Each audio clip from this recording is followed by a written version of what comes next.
தஞ்சை மாவட்டம் ஏழுப்பட்டி கிராமத்தைச் சேர்ந்த சரித்திர பதிவேடு ரவுடியை 2 பேர் அரிவாளால் வெட்டி கொலை செய்துள்ளனர். கூடுதல் தகவல்களை தருகிறார் எமது செய்தியாளர் ராஜா. ராஜா, வணக்கம். விவரங்கள் என்ன? வணக்கம். அதாவது தஞ்சை மாவட்டம் ஏழுப்பட்டி நடுத்தெருவில் வசித்து வந்தவர் குருந்தையன்.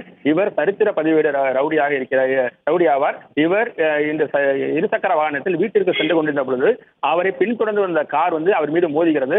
மோதிய வேகத்தில் அவர் கீழே நிலை தருமாறி கீழே விழுந்தவுடன் காரில் இருந்து இறங்கி வந்த ஒத்தகை ராஜா மற்றும் அவரது நண்பர் ஆகிய 2 பேர் அவரை சரமாரியாக வெட்டுகின்றனர். இதில் அவர் சம்பவ இடத்திலேயே குருந்தையன் உயிரிழந்தார். தகவல் அறிந்து சம்பவ இடத்திற்கு வந்த காவல்துறையினர் குருந்தையன் உடலை மீட்டு உடற்கூறு ஆய்விற்காக மருத்துவமனைக்கு அனுப்பி வைத்தனர்.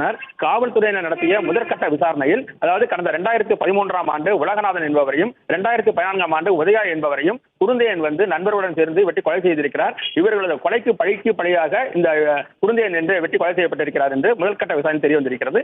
தொடர்ந்து காவல்துறையினர் விசாரணை நடத்தி வருகின்றனர்.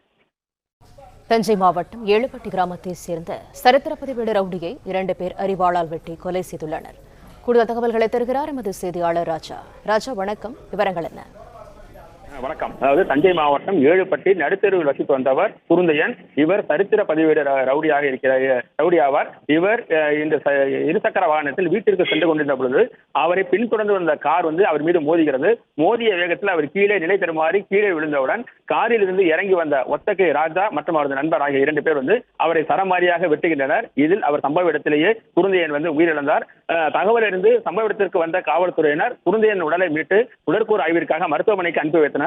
காவல்துறையினர் நடத்திய முதற்கட்ட விசாரணையில் கடந்த 2013ஆம் ஆண்டு உலகநாதன் என்பவரையும் 2014ஆம் ஆண்டு உதயா என்பவரையும் குருந்தையன் நண்பர்களுடன் சேர்ந்து வெட்டி கொலை செய்திருக்கிறார். இவர்களது கொலைக்கு பழியாக இந்த குருந்தையன் என்று வெட்டி கொலை செய்யப்பட்டிருக்கிறார் என்று முதற்கட்ட விசாரணை தெரிய வந்திருக்கிறது.